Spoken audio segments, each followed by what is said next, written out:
어떤 100분위 자체는 지금 뭐 100분위 94, 92 이런 부분은 하위적 100분위예요. 그러니까 100분위가 100이면 내 밑에 100%다 있는 거라고 생각하시면 됩니다. 여기 상위적 100분위 뭐냐면 위에서부터 생각하시면 돼요. 그러니까는 응시 집단이 예를 들어서 1000명이에요. 그 중에 제가 1등을 했으면 저는 상위 0.1%잖아요. 그렇죠?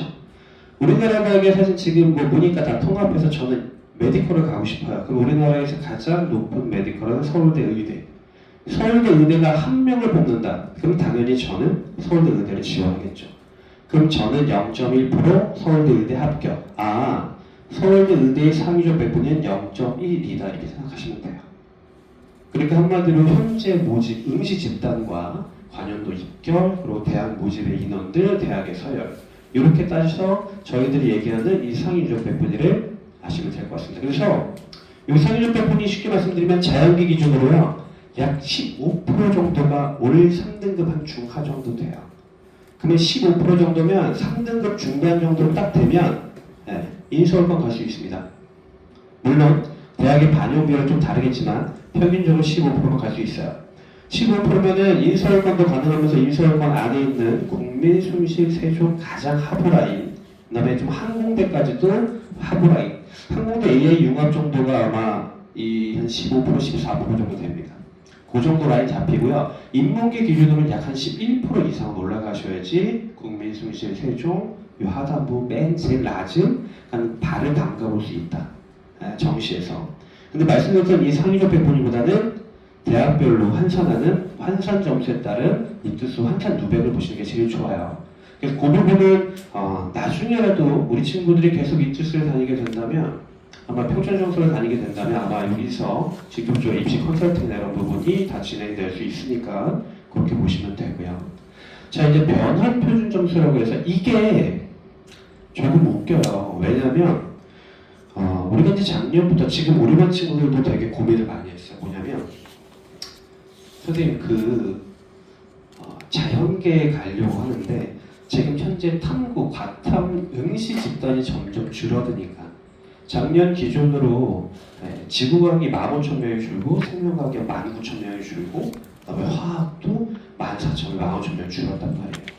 그러니까 실질적으로 사탐보다 과탐의 친구들이 점점 줄어가니까 과탐을 선택했던 친구들이 고민을 합니다. 선생님 과탐을 선택하는 게 맞을까요? 사탐으로 가도 이제는 아까 제가 초반에 올해 입시의 특징에서 지정 과목 해제를 했잖아요. 그러니까 자연계 공과 계열도 사탐을 갈 수 있다 선택해서. 그리고 뉴스 많이 보셨죠. 그러니까 그런 부분도 있어서 고민을 되게 많이 합니다. 근데 중요한 거는 인서울권에 있는 대학들 상위권 대학이나 아니면 경기권에도 있는 아주대학교, 인하대 아니면 에리카 이런 대학들은 전부 다 이제 변표를 쓰게 돼요. 그러니까 뭐냐면 쉽게 말하면 변표는요. 지금 보시면 92, 94대 표점이 다르고 이게 각 과목마다 난이도가 다 다르다 보니까 나의 위치가 내가 어떤 걸 선택해도 내가 1등이어도 1등이라면 100분이 만약에 예를 들어 100을 할게요. 100이라고 해도 똑같은 표준 점수를 받지 않는단 말이죠. 작년 같은 경우에 생윤이 100분이 100이었는데 77이었어요. 지구과학은 100이 없었습니다. 99인데 지원은 얘가 몇이었냐면은 69인가 이렇게 됐단 말이에요. 71인가 이렇게 71? 그러니까 한마디로 똑같은 다 맞았던 친구인데 어떤 친구는 표준 점수가 높고 어떤 친구는 표준 점수가 낮았단 말이죠. 그러면 생각해 보시면 표준 점수가 높은 친구는 자기보다 낮은 친구는 다 이길 수 있는 거예요.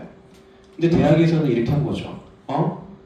아니야. 우리 대학은 우리가 가진 것만으로 너네 데이터를 너네 줄 세울 거야. 너 어차피 이 과목에서 너도 1등, 이 과목에서 1등 했잖아. 너 어차피 100분이 100, 100분이 100이면 너네 똑같이 표준 점수 70점 줄게. 그게 변환 표준 점수예요. 그러니까 대학별로 각자 차등을 해서 두게 됩니다. 그래서 이거는 변표 때문에 유불리가 생길 수밖에 없어요.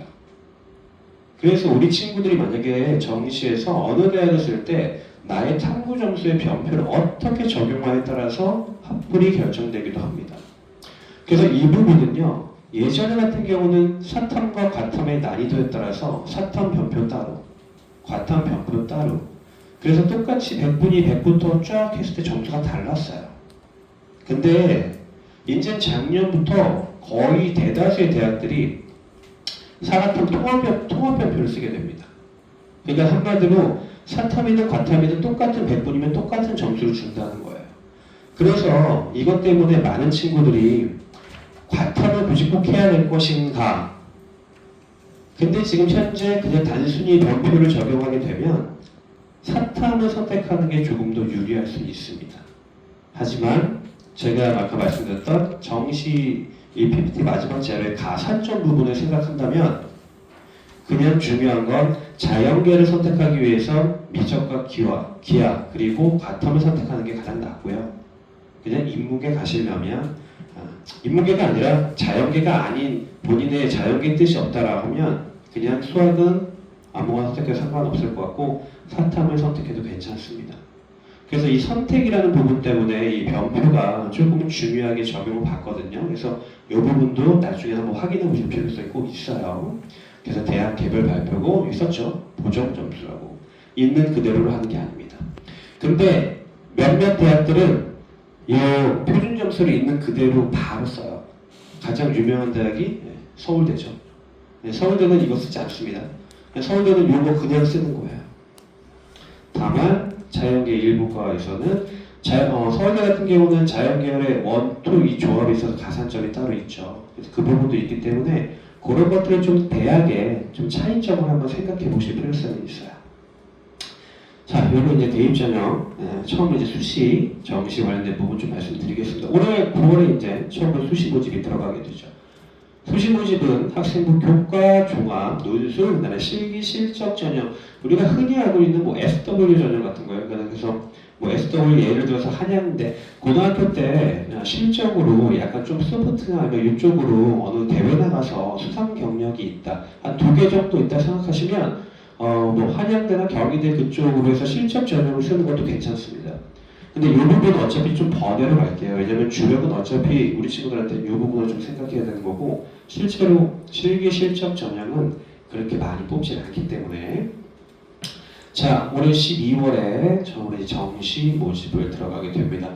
올해 정시 모집은 딱 이제 3일 모집일 거예요. 지금까지 굉장히 좀 5일 막 이렇게 길게 했는데 이거 딱 짧게 이렇게 나올 겁니다. 그래서 기본적으로 거의 99%다 수능 위주의 모집이고요. 실기 실적도 약간 살짝 있는 부분, 인원이 하지만 많진 않다. 우리가 알고 있는 실기는 예체능 전형, 미술 실기, 아니면 체육 실기 이런 부분이 좀 존재하죠. 자, 2월달에는 이제 이게 또 하나의 조금은 우리가 예전에는 수시, 정시면 끝이었는데 이제 이 추가 모집이라는 것도 하나 좀 고려해 보실 수 있는 사실은 전형이 됐어요. 그래서 이 추가 모집이라는 건 그냥 단순히 9월, 12월까지 수시와 정시에서 어떤 대학도 가지 못한 친구들한테 마지막 주는 기회라고 하는데 대학에 말하면 대학이 수시와 정시까지도 뽑지 못했던 학생을 더 추가로 모집하기 위한 전형입니다. 대학이 조금 이런 말해서 죄송하지만 대학이라는 집단들은 원래 이 이제 대학생들에 대해서 조금 지식인을 만들고 지성 어떤 여러 가지를 좀 이렇게 역량을 키우는 하나의 어떤 그런 집단 같지만 사실은 대학도 이윤을 추구해야 되는 집단이에요. 어쩔 수 없는 그런 부분이지 않습니까? 그래서 학생 한 명 한 명한테 굉장히 조금 중요하다는 거죠. 그래서 정시 모집까지도 인원이 제대로 뽑지 못했다면 기회를 주게 됩니다. 그래서 실제로 이 추가 모집에 메디컬 계열도 나오고, 진짜 의대, 치대, 약대, 한의대까지 막 나왔잖아요. 그리고 한양대 일반 뭐 전자전기 이렇게 막 나왔기도 했고, 실제 한양대학교에서 추가 모집 한 명 비는 자리에 이게 원서비가 아마 25,000원인가 제가 알기로 그래요. 그때 막 경쟁률 보니까 막 한 3,000대 막 4,000대 막 그러잖아요. 그게 막 보면은 될까 말까. 왜냐면 그 친구들의 성적을 가늠할 수 없습니다. 왜? 수시와 정시를 다 떨어진 친구들이 들어가는 거니까. 저는 그 얘기 듣고 사실은 추가 모집 한 번 하면 얼마나 벌까가 더 궁금했거든요. 대단하잖아요. 사실 원서비가 25,000원인데 경쟁률이 뭐 몇천 대 1이니까. 그렇죠? 그리고 실제로 추가 모집에 정말 인원이 되게 많습니다. 이거는 물론 이걸 보는 게 아니에요. 저희는 사실은 주변에 가야 되고 이 친구는 이 전형은 정리를 하지 못했을 경우라서 조금 자세하게 볼게요. 이 부분. 수시는 최대 6회까지 지원하고요. 정시는 가나다군 군별식 3회 지원 가능하고 추가 모집은 제한이 없습니다. 이게 제일 무서운 거예요. 그냥 제한 없이 다 집어넣을 수 있다. 자, 그리고 좀 더 이제 이거 좀 더 한번 깊이 가볼게요. 수시. 복수전 관련이에요. 수시는요, 6개 전형의 복수전이 다 가능합니다. 근데 하지만 중요한 거는 동일대학 내에 다수 전형이지 똑같은 전형을 두 개 쓸 수는 없어요. 그래서 이 부분 최대 6회. 6회라는 건 하나에 써도 되고 6개 써도 되고 쓰지 않아도 된다. 이런 부분. 그래서 수시 모집 합격. 저희가 예전에 속칭 말하는 납치가 이제 이루어지는 게 뭐냐면 수시 모집이 이제 교과, 학종, 논술이 있는데 논술 같은 경우는 최저가 있든 없든 어차피 수능 이후에 다 발표를 해야 돼서 그건 납치가 아니고요. 어차피 내가 수능 성적 잘 봤어. 근데 말했잖아요. 논술 같은 경우는 나중에 이제 우리 친구들한테도 우리 학부모님도 말씀해 주셔야 돼요. 내가 나온 성적보다는 높은 논술을 쓰겠지 낮은 논술을 쓰진 않을 겁니다. 만약에 낮은 논술을 써도 수능 성적에서 가치점을 해보고 내가 이 성적보다 좀 안 나왔으니까 보러 가면 되지. 그러니까 절대 납치가 되진 않아요. 납치라는 거 뭐냐면 이거 있어요. 논술 중에서도 수능 이전. 그리고 교과 전형 같은 경우는 뭐냐면 최저가 없는 그냥 단순 서류만으로. 아니면 최저가 있는 논술, 교과도 마찬가지고. 그리고 학생부 종합 같은 경우는 수능 이전에 면접이 있는 경우.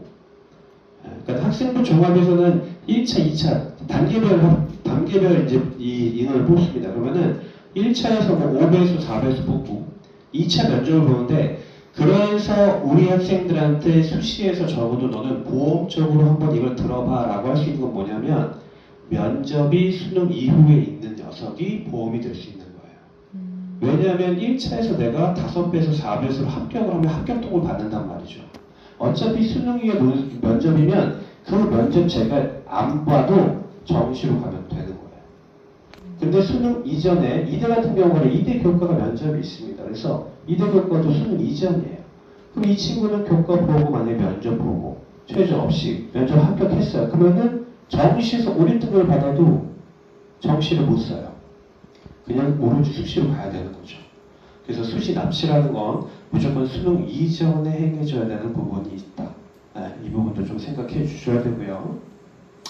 정시 모집은요, 군이 다른 대학간 동일대학교 복수지원 가능은 다 합니다. 그래서 서강대 같은 경우 가나다군 다 있으니, 그렇죠? 한양대 같은 경우 가나다군 다 있고, 그래서 가나다군에 있는 과들에 다 쓸 수 있어요.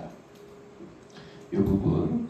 그리고 방금 전에 말씀드렸지만, 여기 합격하고 혹은 요거 합격한 친구들이 등록. 그러니까 이 추가 모집이 조금 신기한 게요. 보시면 나오지만. 수시에 무조건 합격하면 둘 다 못 씁니다. 근데 얘 불합격하고 여기 정시 합격했어요. 하지만 정시 같은 경우는 맨 처음에 최초학을 발표하고요. 지금도 정시 추가 합격 발표한단 말이죠. 그래서 2월 18일인가요? 그때까지가 19일까지가 최종적으로 충원 모집을 계속 발표해요. 발표는 아니면 이제 그 16일 이후부터 전화로 들어가죠. 근데 본인이 거기에 전화 추가를 받아도 내가 등록을 포기하면 추가 모집을 쓸 수 있어요.